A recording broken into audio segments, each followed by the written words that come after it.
à toutes, à toutes et à tous. Merci de nous rejoindre. J'ai assisté à l'atelier précédent et je reconnais un peu les noms là. Donc, je vais pouvoir faire le lien entre ce qui s'est dit tout à l'heure et ce qu'on va voir maintenant.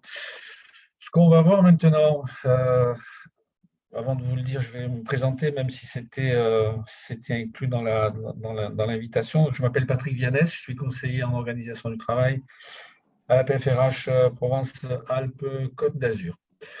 Ce qu'on va voir maintenant, ça s'appelle Parlons projet. D'expérience, j'ai constaté qu'il y avait énormément de formations qui se consacraient au comment ça marche un projet. Et qui sont toutes très bien faites. D'ailleurs, je vous inviterai à la fin de la présentation à y recourir. Mais que assez souvent, c'est le fond des choses qui pose question. Et à travers la présentation de maintenant, c'est ce à quoi on va s'atteler, essayer de voir un peu le fond des choses. Qu'est-ce qui se passe, qu'est-ce qu'on fait, qu'est-ce qu'on mobilise quand on se lance dans un projet. Voilà. Je vais me lancer dans la manœuvre risquée du partage d'écran en plein écran.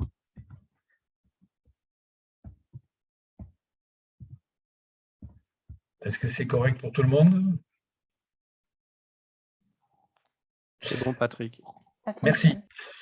Donc, par les projets, pourquoi? Parce que on est dans des structures qui sont en évolution permanente et qui doivent en permanence et de plus en plus vite se réadapter, et que le projet, c'est le moyen, c'est un des moyens de faire ça.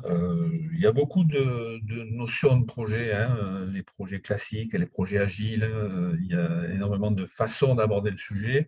Aujourd'hui, on va essayer de rester simple, hein, parce que vous avez des projets qui, de toute façon, ne pourront pas être très complexes parce que vous n'avez qu'un an. Vous avez même moins d'un an parce que concrètement, vous déposerez votre dossier le 14 janvier au plus tard. Dans les faits, vous allez avoir la réponse, Leïla a donné la date, mais enfin, je pense qu'il faut à peu près un mois au jury pour se réunir et donner sa décision. Donc, vous avez moins d'un an, pardon, pour faire ça. Ça veut dire que vous ne pouvez pas vraiment vous lancer dans des projets très complexes. Voilà, donc on va rester un peu simple.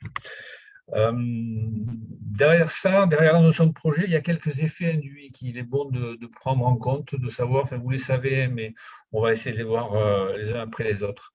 D'abord, un projet, c'est un risque de déstabilisation de l'encadrement et du collectif de travail. C'est une hiérarchie qui peut être bousculée. Pourquoi? Parce qu'on passe du grade à la compétence. Ce n'est pas forcément les plus gradés qu'on va mettre dans le projet, c'est les plus compétents sur le sujet qui va être traité. Et les plus compétents, ce n'est pas forcément les plus gradés. Donc, à un moment donné, il va falloir que certaines personnes qui n'ont pas forcément un grade élevé soient en capacité ou soient mises en capacité de prendre des décisions ou de donner des orientations. Et en ça, c'est un risque que ça soit parfois mal vécu. Donc, l'idée, c'est quand même de l'envisager, de bien l'expliquer au départ. Ensuite, un projet, c'est une bouffée d'oxygène pour des organisations qui parfois peuvent être sclérosées et qui là vont devoir se remettre un peu en question. C'est un levier RH et managérial parce que vous allez pouvoir affecter des ressources, des gens et manager un peu autrement. C'est aussi une attractivité pour les jeunes, hein. Quand j'étais jeune, j'étais très content de chercher et de voir que des structures. Je m'intéressais surtout aux structures qui avaient envie que ça bouge et qui avaient pas mal de projets dans le viseur.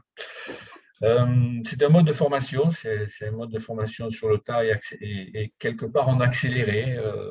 Vous apprenez beaucoup sur un projet, et ça c'est intéressant aussi, c'est une dimension, c'est un effet induit à prendre en compte. Et puis enfin, c'est en termes de management participatif, un moyen d'emmener tout le monde, ou en tout cas le plus possible. Voilà. Je vous propose à partir de maintenant de voir quelques réflexions sur la notion de projet, sur le mot de projet. Je vous l'ai dit, on ne va pas faire de méthodologie. Pour ça, il y a plein de formations. Vous en avez suivi, vous en suivrez d'autres. On s'intéresse aujourd'hui un peu au fond des choses. Le fond des choses, ça commence par les mots. Alors, je vais peut-être un petit peu vous faire travailler là 2-3 minutes. Conduite ou gestion. C'est important le sens des mots parce que à longueur d'année, on utilise des mots et finalement le sens, on s'en éloigne un peu. Alors il y en a quelques-uns comme ça dans le milieu du travail. Il y a le mot mission qu'on emploie dans un sens et qui en fait en a plusieurs. Il y a le mot gestion, on va le voir. Il y a le mot tableau de bord aussi que souvent on confond avec tableau d'activité. Donc déjà pour poser un peu les choses. Conduite ou gestion. Alors, je vous aide un petit peu. Qu'est-ce que ça veut dire gérer? Voilà. Et là, je vais vous inviter à réfléchir et peut-être à nous mettre les réponses sur le chat. On gère quoi? D'une manière générale, qu'est-ce qu'on gère? Quelle est la chose que l'on gère dans l'absolu? Alors, on a gestion égale contrôle.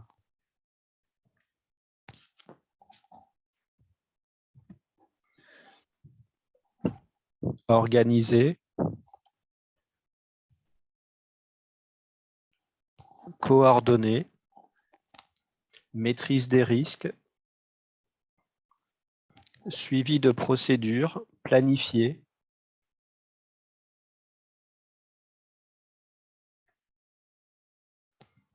gérer les avancées,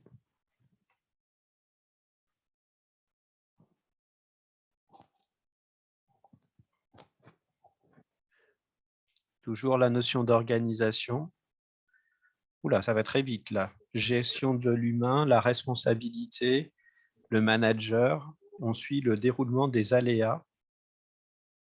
Conduire est plus dynamique que gérer, dit une personne. Elle est en avance. Et une autre personne approuve. Peut-être qu'on peut... On va y aller. Alors, merci de votre participation. Ce n'est pas la seule fois où je vais vous solliciter. En fait, on gère quoi? On gère une ressource. Je pourrais vous laisser 30 secondes pour savoir, pour faire la liste des 4 ressources essentielles qu'on a dans le milieu professionnel. Est-ce que je le fais? Non, allez, je vous l'épargne et je vais vous les donner. Non, je vous laisse 10 secondes entre vous et vous. Il n'y aura pas à l'écrire pour vous questionner sur les 4 ressources dans le monde professionnel que vous utilisez quotidiennement parce que c'est celle-là que vous gérez. Et ensuite, on va voir ce que ça veut dire gérer. Voilà, les 4 secondes, les 5 secondes sont passées. Donc, les 4 ressources essentielles. La première, c'est évidemment les ressources humaines. Ça ne fait pas photo. La deuxième, c'est les ressources financières. Ensuite, vous avez les ressources techniques. Et pour finir, la petite dernière n'est pas toujours évidente, mais pourtant, ça l'est au plus haut titre, c'est la ressource informationnelle. Voilà. Donc, une fois qu'on a cerné le sujet sur les ressources essentielles que l'on doit gérer, qu'est-ce que ça veut dire gérer? D'une manière générale, il y a 5 étapes. La première, pour gérer, c'est de dire que on a un inventaire de nos ressources, on a un inventaire de nos ressources humaines, on sait ce qu'on a. Voilà, c'est ça que ça veut dire. On sait ce dont on dispose. Ça n'est pas toujours évident. Je vous laisse réfléchir là-dessus.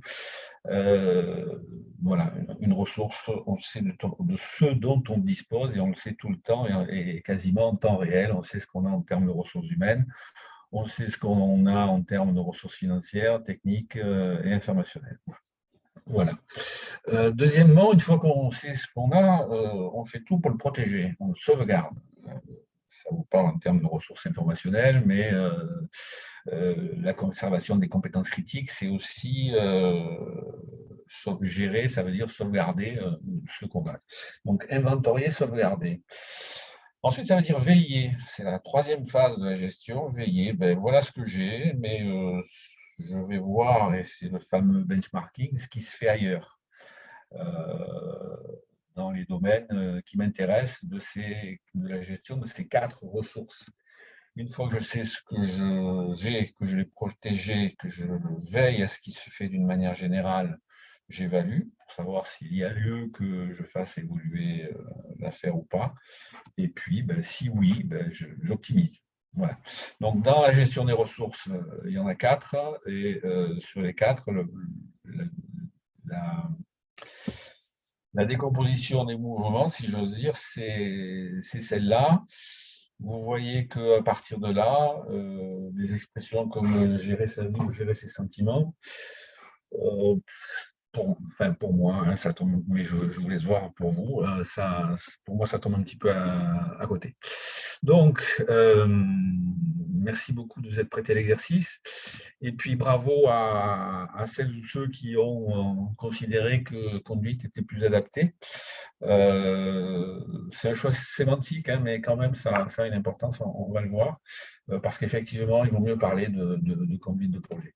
Alors, si on parle de conduite de projet, très rapidement au plan historique, vous voyez que ça ne date pas d'hier, que le mot conduire et sa déclinaison de conduite viennent du latin, c'est-à-dire ensemble et tirer à soi et diriger pour conduire. Et aujourd'hui, le Larousse nous dit, on va souvent y revenir au Larousse, parce que lorsque vous allez réunir des équipes diverses dans un projet, vous allez forcément réunir des vocabulaires divers et que le seul point commun que vous aurez pour les faire parler ensemble, c'est le dictionnaire. Donc, je me permets de vous suggérer d'y recourir le plus souvent possible. Donc, aujourd'hui, conduire, c'est mener quelqu'un d'un lieu à un autre, assurer la direction de la manœuvre ou avoir la direction d'eux. Ou le gouvernement d'eux.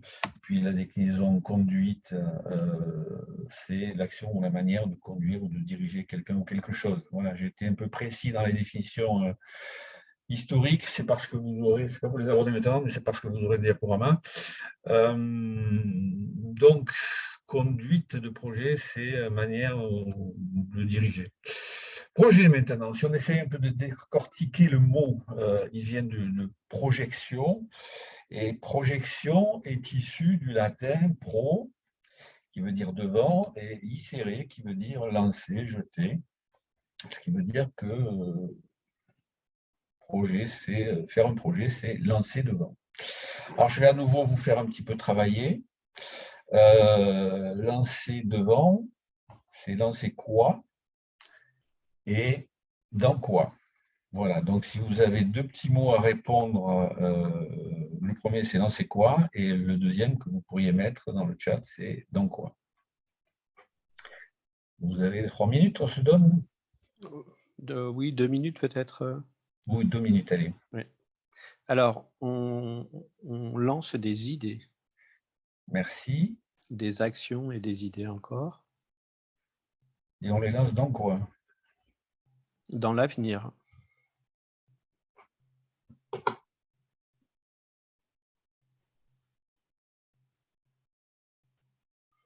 Oui, le terme avenir revient. Il y a aussi le terme vision et objectif.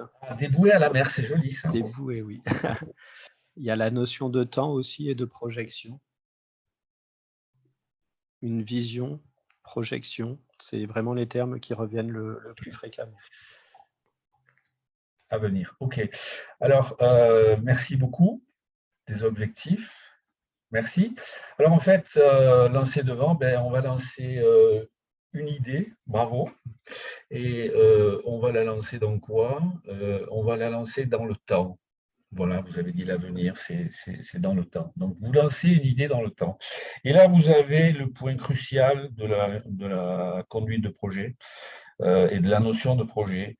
Ça veut dire qu'il n'y a pas plus impalpable qu'une idée qui naît dans la tête de quelqu'un, que vous allez lancer dans un truc encore plus impalpable qu'est le temps. C'est la raison pour laquelle il est nécessaire d'avoir des méthodologies, de prévoir tout ce qui peut arriver et qui fait qu'on ne peut pas se lancer là-dedans n'importe comment parce que déjà une idée, c'est très diffus, et le temps encore plus. Donc, vous êtes en train de travailler sur dans une matière, ce qui se passe dans la tête de quelqu'un, dans un environnement, le temps, qui est vraiment très complexe. On est plus équipé physiologiquement pour travailler sur l'espace. Lorsque je ne suis pas content de ce que je viens de rédiger, je peux déchirer la feuille, la rouler en boule et me décider à la jeter au panier qui est en face de moi, à l'autre coin de mon bureau. Je suis équipé physiologiquement pour ça. Je vais estimer une distance. Je vais estimer la force, je vais estimer le poids de la boule de papier, je vais estimer la force et l'orientation que je vais devoir donner à mon bras pour essayer de viser. Et dès que le moment où je vais devoir lâcher dans la progression de mon bras la boule de papier, et une fois qu'elle aura quitté ma main, cette boule de papier, je vais tout de suite pouvoir estimer très rapidement si elle va y arriver ou pas. Il va y avoir un petit suspense une seconde à peu près où je sais et je vois sa progression. Là, on est dans l'espace et on est équipé pour ça. Dans le temps, on ne l'est absolument pas. À part l'âge de nos artères, on n'a rien pour mesurer ça, si ce n'est les calendriers, etc., etc. Mais donc, à l'avance, il faut raisonner avec cette dimension-là. C'est le plus important. On va voir pourquoi derrière. Alors, si on continue, projet dont vient effectivement enfin, ça, vous voyez que ce n'est pas récent, hein, l'idée que l'on met en avant en 1470 et le plan proposé pour réaliser cette idée. Alors, cette idée, c'est bien, faire des projets, c'est bien, mais avoir des idées, c'est autre chose. Alors, on ne va pas la regarder aujourd'hui, mais quand vous aurez le diaporama, vous aurez le lien qui vous mène à la vidéo. Je vous la suggère, c'est une vidéo de Cédric Villani qui explique comment viennent des idées. Je vous résume très rapidement, mais je vous laisse aller écouter sa déclinaison de l'affaire. 1, il faut de la documentation. 2, il faut de la motivation. 3, il faut un environnement propice. 4, il faut des échanges. 5, les contraintes peuvent être un facteur. 6, le travail, et 7, la persévérance. Voilà. Si vous voulez faire des projets, il faut avoir des idées, et pour avoir des idées, il faut avoir des bonnes idées. Et ça passe par chacun de ces éléments-là. Je vous laisse voir dans vos structures respectives où est-ce que vous en êtes de ces éléments-là. Je vous laisse surtout aller voir la vidéo parce que c'est beaucoup plus détaillé que ce que je peux le faire maintenant. Donc, projet, si on décline un peu, aujourd'hui, c'est ce qu'on a l'intention de faire. Voilà, c'est ça un projet. Et puis, je vous laisse voir qu'en 1789, en bas à gauche, dès lors, projet et programme se rejoignent. Projet, ce qu'on jette avant, et puis programme, c'est ce qu'on écrit avant. Donc, pour faire un projet, vous allez être obligé d'écrire, hein. Donc, les deux vraiment se rejoignent. Si je synthétise tout ça et que j'arrive à la déclinaison qu'on a vue, un projet, c'est quoi? C'est diriger ce que l'on a l'intention de faire. En conduisant un projet, vous allez diriger des intentions. C'est ça qui est assez délicat à faire. Et si je veux déplier un petit peu, mais je m'arrêterai là sur le décortiquage, qu'est-ce que c'est une intention? Une intention, c'est une disposition d'esprit par laquelle on se propose délibérément un but. Donc, c'est ça qu'il va falloir diriger, c'est ça qu'il va falloir faire sortir de la tête de celui ou de ceux qui ont eu l'idée, être assez clair sur ce qu'ils veulent exprimer, parce que c'est ça que vous allez mettre, c'est ça que vous allez lancer dans le temps. Et avec la nécessité que le plus grand nombre possible visualise la même chose avant de démarrer. Quelques petits exemples d'intention, de disposition d'esprit et de but. Ce peut être des grands projets, de grands chantiers, comme on en a 2 exemples là. Ce peut être beaucoup plus modeste. C'est à la même dimension si vous choisissez à titre personnel de changer votre électroménager, de partir en vacances, de faire des travaux ou d'apprendre à jouer d'un instrument de musique. Ce sont aussi des intentions, des dispositions d'esprit et des buts, et ça relève exactement de la même démarche.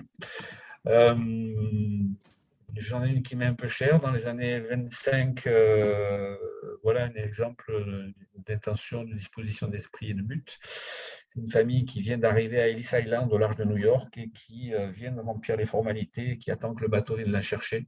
Donc, ce sont des immigrants, hein, et on peut imaginer ce qu'ils ont dans la tête en termes d'intention et de disposition d'esprit au moment où ils ont tout lâché et où ils se jettent dans ce nouveau monde pour eux à l'époque. Plus prosaïquement, la bibliothèque des initiatives regorge d'intentions, de dispositions d'esprit et de but, et je vous engage, si vous ne l'avez pas déjà fait, à aller la consulter. C'est très, très instructif. Voilà, pour cet aspect-là des choses. Pour être maintenant très carré sur la notion de projet, il y a quand même des définitions. Alors, il y en a beaucoup. J'ai choisi celle qui est la plus simple, la plus abordable, et qui vraiment dit tout, c'est celle de l'AFNOR. Vous avez celle de l'ISO 21500, etc., mais la plus abordable et la plus compréhensible, c'est celle-ci.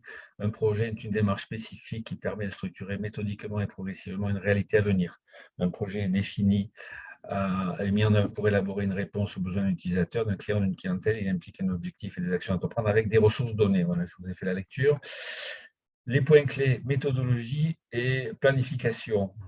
Si dans votre FIR, il vous en manque un des deux, et même en général, si vous en manque un des deux, n'allez pas plus loin. Donc, comment vous vous y prenez et selon quel calendrier. Alors, avec le FIR, vous avez de la chance. Le calendrier, on vous l'a donné tout à l'heure, c'est fin novembre, début décembre pour clôturer l'exercice. Donc, déjà, vous avez la date de fin.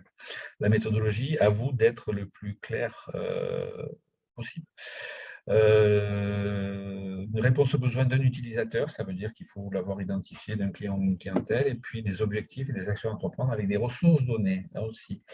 Alors, une des ressources, c'est évidemment le financement que le FIR vous accordera, mais il n'y a pas que. Vous allez devoir mobiliser vraisemblablement des ressources humaines, des ressources matérielles aussi, et très vraisemblablement aussi des ressources informationnelles.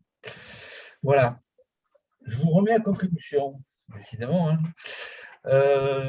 Comment on mesure la performance d'un projet?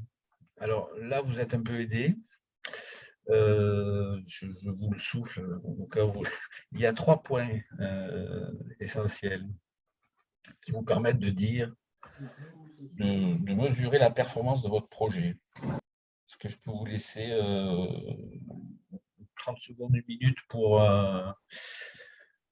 Alors, délai, qualité, coût qui est Oui. proposé.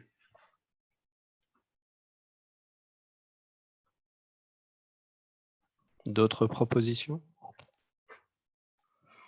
Le résultat.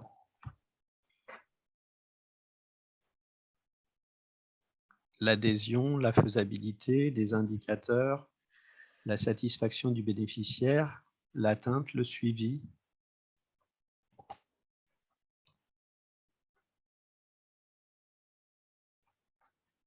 Avec des critères. Les indicateurs de performance et de santé aussi sont cités. L'impact sur les parties prenantes. L'impact sur les parties prenantes. Ok, merci beaucoup. Le plaisir d'y participer, vous avez raison, c'est un élément important, il ne faut pas le négliger. Alors, 3 paramètres, je vous les affiche. Qualité, coût, délai, ça a été donné. Votre projet aura atteint le niveau de performance que lui donneront par rapport à ce qui avait été prévu au départ, les notions de coût, combien il vous a coûté, les notions de temps, combien est-ce qu'il a duré par rapport à ce qui était prévu, et enfin la notion de qualité atteinte. Alors, là-dedans, il y a un intrus. Je vous laisse 10 secondes pour essayer de mentionner, selon vous, quel est l'intrus.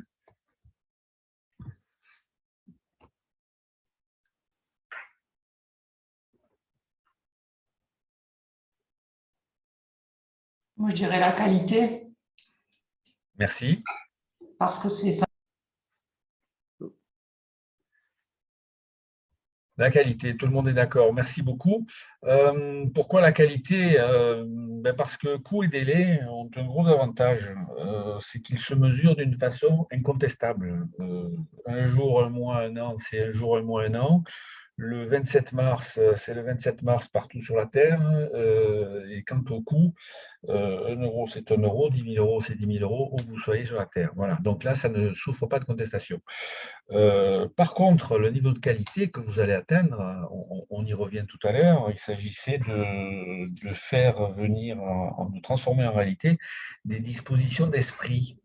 Donc, ça veut dire que dès le début, il va falloir que vous soyez capable de matérialiser un peu des critères de qualité que vous allez prendre comme marqueur. On voyage dans le temps, là, hein, on l'a dit. Un des premiers problèmes, c'est de se dire comment est-ce que je vais reconnaître que je suis arrivé, hein. Je vais dans un endroit où je ne suis jamais allé. Il n'y a pas deux projets identiques, quelle que soit la structure, il n'y a pas deux façons de le mener. Chaque projet, quel qu'il soit, est vraiment unique. Donc, vous allez dans un endroit où personne d'autre que vous n'est allé avant, et vous ne savez pas trop à quoi il ressemble. Donc, il faut vous donner au départ les moyens de reconnaître, voilà, je suis arrivé. C'est là que je voulais aller. Et donc, vos critères qualité, il va falloir les décliner. Et ça veut dire quoi? Si votre projet, c'est d'améliorer l'accueil du public quelque part dans un service, ça va être de dire, déjà, de se poser la question, pourquoi, en quoi il n'est pas bon en ce moment et à quoi on veut arriver. Voilà. Et donc, ça va être de dire, par exemple, je veux améliorer le taux de satisfaction par rapport à l'accueil, je veux passer de 40 à 60, par exemple. Vous allez donner un délai, je veux le faire en 1 mois, 2 mois, 3 mois, 6 mois, 1 an, et puis je peux y mettre tant. Voilà. Et puis, c'est à partir de ces paramètres-là que vous verrez, que vous jugerez d'abord que vous allez monter votre projet, et ensuite qu'à la fin, vous jugerez si vous y êtes arrivé ou pas. Voilà. Pour passer à la suite, sauf s'il y a un peu des questions sur ce sujet-là. C'est valable pour ces éléments-là aussi à titre personnel, quand vous fixez un projet de partir en vacances à l'autre bout de la Terre, c'est à un moment donné, vous fixez un budget donné et vous mettez des critères de qualité. Je ne vais pas les énumérer.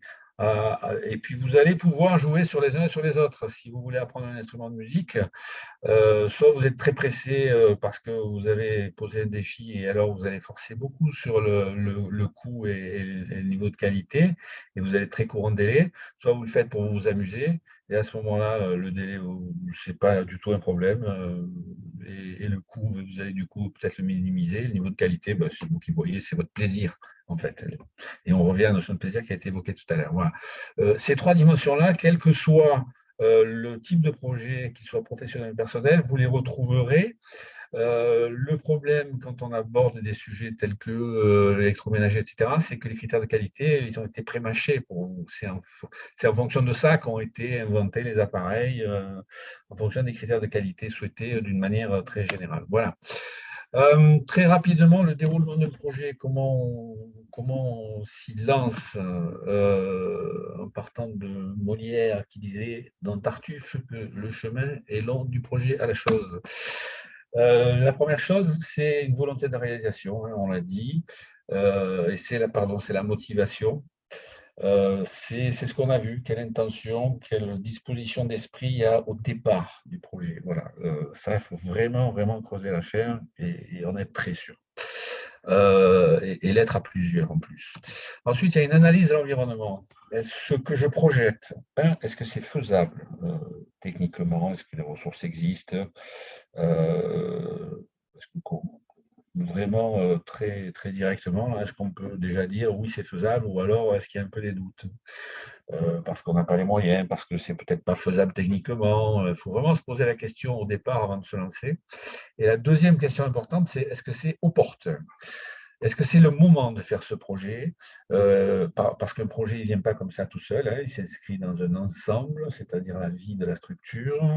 Quel autre projet a-t-elle? Quel défi, lui, va-t-elle rencontrer? Tout ça, c'est des éléments qu'il faut prendre en compte.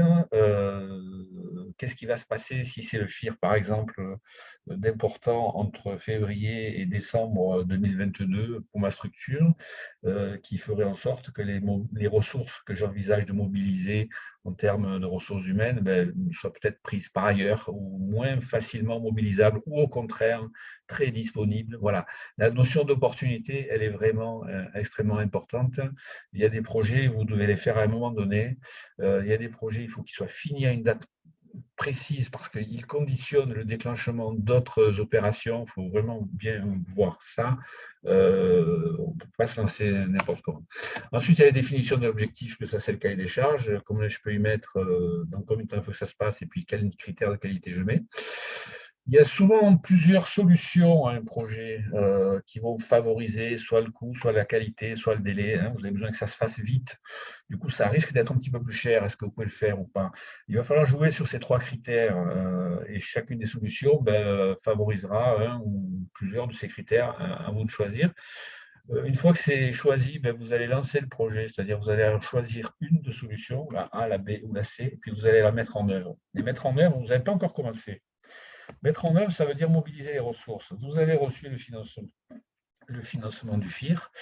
Il va falloir que vous mobilisiez les agents chez vous ou le prestataire que vous aviez prévu d'associer à l'affaire, parce qu'il va falloir commencer. Donc là, c'est la mobilisation des ressources. Et si vous aviez des équipes internes, il va falloir leur dire c'est le moment de vous dégager un petit peu de votre travail classique pour vous investir un petit peu dans le projet. Et ils vont faire ce projet et ils vont réaliser la solution. Alors, il y a 2 étapes qu'il faut bien discerner en général. C'est la réalisation de la solution et sa mise en application. Si je reprends mon exemple d'amélioration de la qualité de l'accueil dans un service qui accueille du public, par exemple.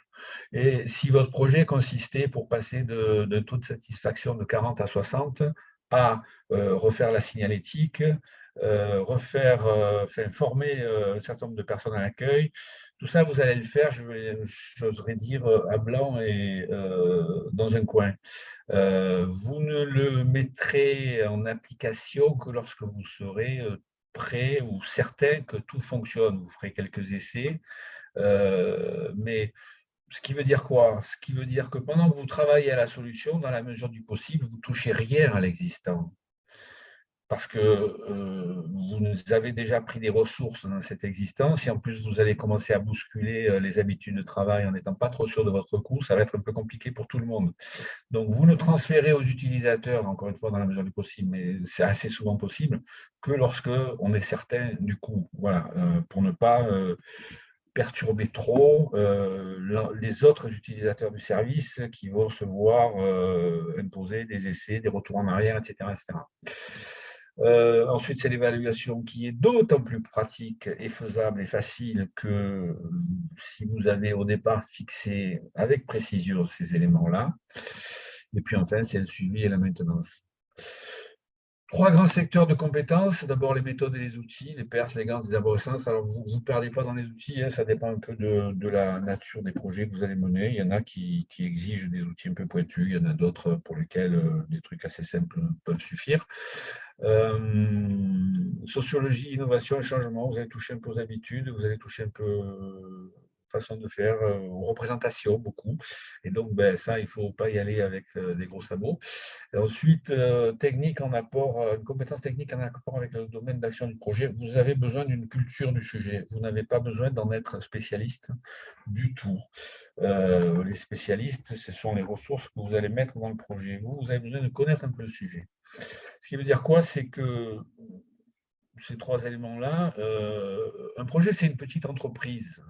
Une petite entreprise qui est limitée en ressources et en temps, on l'a vu, coût, délai, et quelque part, vous êtes plus, en tant que chef de projet, vous êtes plus chef d'orchestre que musicien. Donc, vous n'avez pas à être, si vous l'êtes, tant mieux, mais si vous ne l'êtes pas, ce n'est pas grave. Voilà, ce n'est pas ce qu'on vous demande. Voilà, on approche de la fin.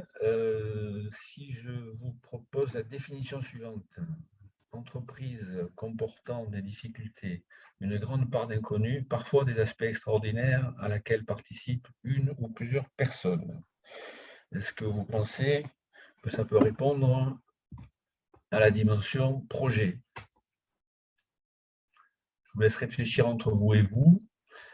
Et pour rester un petit peu dans les temps, je vais vous donner la réponse. C'est la définition que le Larousse nous donne du mot aventure. Voilà, donc vous aurez aussi quelquefois des parts d'inconnus, essayez de les minimiser au maximum. Parfois des aspects extraordinaires, ça peut arriver, hein, et puis à laquelle participent une ou plusieurs personnes évidemment, et les difficultés, on n'en parle pas. Alors qui dit aventure dit un certain nombre, des fois dans les représentations de personnes, de grands aventuriers. Je vous engage à regarder la vidéo d'Isabelle Autissier qui nous dit l'aventure, c'est sortir de ses certitudes. Vous aurez le lien avec la vidéo. Ben, faire un projet, c'est aussi sortir de ses certitudes et c'est surtout faire sortir certaines de leurs certitudes, à commencer tous ceux qui pensent que, enfin, ça peut arriver, je ne veux pas généraliser, mais soit que ce n'est pas possible, soit que ce n'est pas réaliste, soit, voilà, c'est aussi ça. C'est un peu ça que c'est une aventure aussi, c'est aller bouger les autres et les associer à l'affaire. Voilà. Pour terminer, quelques petites citations qui apprennent à rester humble. Napoléon qui disait qu'il n'y a que deux espèces de plans de campagne, les bons et les mauvais. Et les bons échouent presque toujours par des circonstances imprévues qui font souvent réussir les mauvais. Je vous laisse méditer là-dessus. Jules Renard qui dit que le projet est un brouillon de l'avenir et parfois il faut à l'avenir des centaines de brouillons. Ça veut dire quoi? N'hésitez pas à travailler votre projet FIR sans relâche. La confiance est un élément majeur, oui. Si vous vous lancez dans un projet, dans une aventure, ben, il faut vraiment avoir une grande confiance. Prévenir les difficultés de l'exécution. Hein, on l'a dit, on est dans un voyage dans le temps. Donc, ce qui va arriver, ben, il faut l'anticiper, et il faut l'anticiper avec la notion, anticiper le plus possible, évidemment, on n'anticipe pas tout, avec la notion de temps à l'esprit.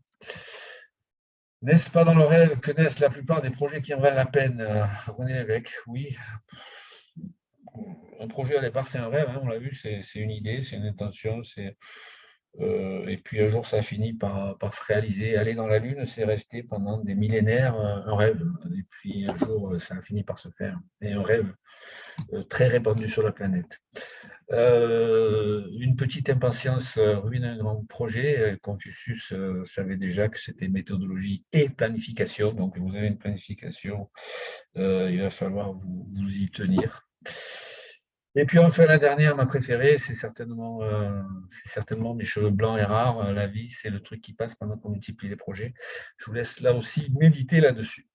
Voilà, c'est terminé. On l'a mené un petit peu au pas de charge, mais je souhaitais garder un petit peu de temps pour vous proposer des temps d'échange. Vous aurez aussi quelques ressources qui vous sont proposées.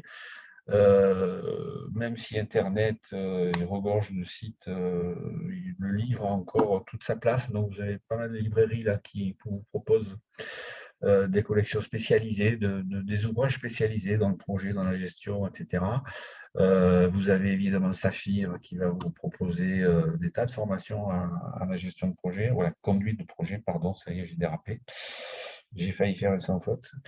Et puis LinkedIn aussi, qui propose pas mal de groupes sur lesquels vous pourrez vous inscrire et suivre tout ce qui se fait en méthodologie de projet. Voilà, place, si vous le souhaitez, aux questions.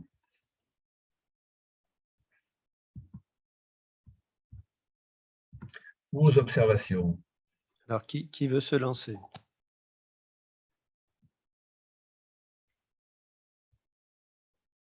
Il y avait dans le chat Monsieur Gans qui avait une réflexion qui disait que s'il comprenait bien, le projet pouvait être illustré par les boutiques éphémères. Est-ce que ça t'inspire?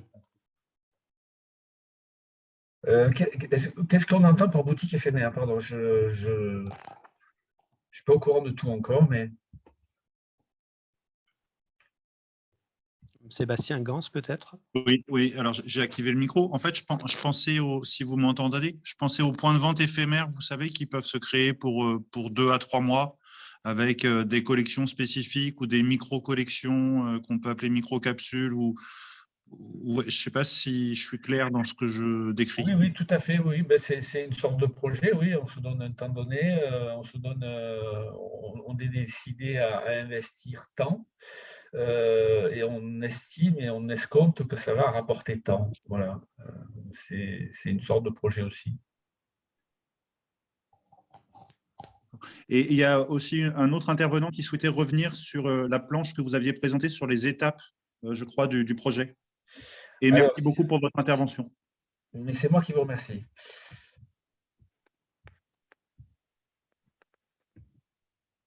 Alors, revenir sur les étapes de l'intervention, sur la planche du déroulement. Alors, est-ce que mon diaporama, parce que j'ai quitté le partage, va vouloir, vous l'aurez de toute façon, hein, mais quelle était la question qui vous... Voilà, on y arrive.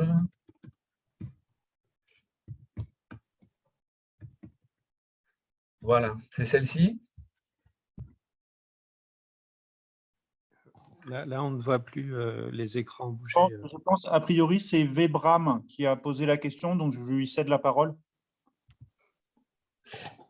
Voilà, là vous devez peut-être voir.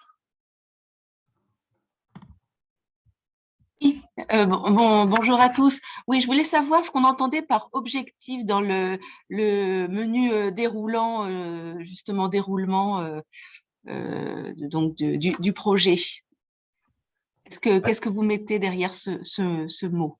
Dans définition d'objectif, Non, oui, définition d'objectif, oui, c'est ça. ben, c'est le cahier des charges. Mhm. Les objectifs, c'est que vous donnez au projet, ben, c'est ceux par lesquels vous allez mesurer sa progression et votre capacité, le fait que vous avez atteint ce que vous étiez fixé. Donc, vous avez une notion de coût si vous escomptez vous servir et si vous ne disposez entre guillemets que du fonds du FIR, ben vous aurez 29 000 € à la case coût, par exemple. Ensuite, vous allez vous dire, enfin, vous avez déjà, en termes de délai, je vous l'ai indiqué, vous avez déjà le point final du projet, qui peut d'ailleurs être variable. Vous pouvez aller au-delà. Le début décembre qu'a indiqué Leïla Daoudi tout à l'heure, ça correspond à la date de clôture des comptes et à la date à laquelle la DGFP doit dire ben voilà, les sommes prévues, elles ont été dépensées. Ça veut dire que vous pouvez aller, étendre votre projet plus loin. D'expérience, je ne vous le conseille pas trop parce que la DGFP se dit bon, c'est un truc qui va durer après nous, est-ce qu'ils vont vraiment arriver au bout? Ça laisse un peu des doutes sur l'issue du projet. Voilà. Donc, le deuxième objectif, c'est ça. Et puis, en fait, l'objectif, c'est le niveau de qualité que vous voulez atteindre. Et là, je me permets d'attirer votre attention là-dessus. Vous êtes dans des expérimentations. Ça veut dire que c'est déjà un peu mou comme truc.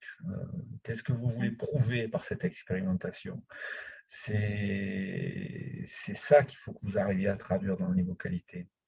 Parce qu'à la fin, il faut que vous soyez capable de dire, si on relie tout ça au dispositif général, vous vous rappelez qu'il a été dit, le FIR doit être transposable à d'autres structures, doivent pouvoir s'emparer du projet et l'adapter. Ben, elles seront d'autant plus à l'aise de le faire que serez-vous à l'aise pour dire ça a marché ou ça n'a pas marché. Est-ce qu'on a atteint nos objectifs? Voilà. D'accord, d'accord. Quand vous parlez de cahier des charges, moi, j'ai fait une connexion par rapport au marché public, en fait. Voilà, au cahier des charges de marché public. D'accord. Voilà, c'est pour ça que c'était très formalisé, mais en fait, voilà, même si ça peut être un cadre. On n'en est pas éloigné, hein, puisque c'est à partir de là, c'est ce que vous allez soumettre. Admettons que vous ayez besoin de l'intervention de partenaires, d'intervenants externes, par exemple. Vous allez devoir rédiger, voilà, nous on attend, il faut que ça soit fini ça, là, et on veut arriver à ça. D'accord. Ok. Et c'est là que c'est compliqué d'être précis, Mm. parce qu'il faut que des idées qui sont dans la tête de 1, 2, 3, 4 personnes, soient matérialisables sur le papier, compréhensible par tous. Et c'est ça que vous allez soumettre à 1 ou 2 ou 3 intervenants. Donc, on n'est Mhm. pas éloigné du tout du cahier des charges Du cahier des charges de marché qu'on ferait dans public. une consultation. Sauf que là, vous le faites à vous, si c'est Mm. vous qui menez le projet. Mais il faut vraiment être très clair, Ok, en tout cas le plus possible. très bien. Merci. Merci à vous. Comme il est midi, peut-être une dernière question.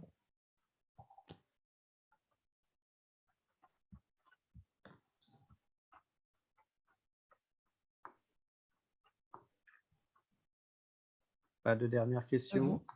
Si, Ah, bonjour à tous. allez-y, bonjour. J'ai une question concernant, moi c'est Madame Bondo-Chloé, et donc j'aurais souhaité savoir, est-ce qu'il y aura également aussi une réunion concernant l'appel à projet autour des fonds interministériels pour l'amélioration des conditions de travail? Alors, ce que je vous ai répondu dans le chat, c'est que en fait, la pardon. masterclass, là, non, il n'y a pas de souci, bien sûr, et puis c'est bien de le dire à tout le monde. La masterclass concerne principalement le FIRH, même si les 3 ateliers, dont celui de Patrick là, sont très génériques, vous l'avez bien compris, et sont utilisables pour le FIACT. Par contre, si vous avez des questions spécifiques sur le FIACT, sauf si Leïla me contredit, je vous invite en fait à contacter plutôt directement le fonds concerné sur l'adresse mail générique qui est indiquée dans la circulaire. D'accord, très bien, je vous remercie beaucoup. Alors, il faut savoir que le bureau, je ne sais pas si vous m'entendez cette fois-ci, j'ai plus de son, il faut savoir que le bureau qui s'occupe du FIAC est actuellement sur les textes télétravail, puisque c'est des textes qui évoluent et au niveau interministériel. Donc, ils essaieront de répondre dans la mesure du possible à toutes vos questions. N'hésitez pas, si vous avez un doute, à nous solliciter aussi au niveau du FIR, et j'essaierai de transmettre à mon collègue aussi pour le FIACT. Si vous avez une question qui concerne peut-être des fois les deux fonds, voilà, n'hésitez pas. Très bien, je vous remercie beaucoup. Je vous en prie. Patrick, je te laisse peut-être conclure, et puis il y aura le replay, et puis le support sera envoyé aux participants. Eh bien, écoutez, merci infiniment. On reste à votre disposition pour répondre à toutes vos questions. Et voilà, et merci beaucoup. S'il n'y en a plus, une question ou observation, ben je vous dis à très bientôt sur nos ondes. Merci à tout le monde pour Merci vos beaucoup. participations. Je vous ai mis dans le chat le lien pour le prochain atelier pour ceux qui ne seraient pas encore inscrits et qui souhaiteraient y participer. Ce sera à 14 h sur Zoom. Bon appétit à tous. Merci. Au revoir. Merci, au revoir.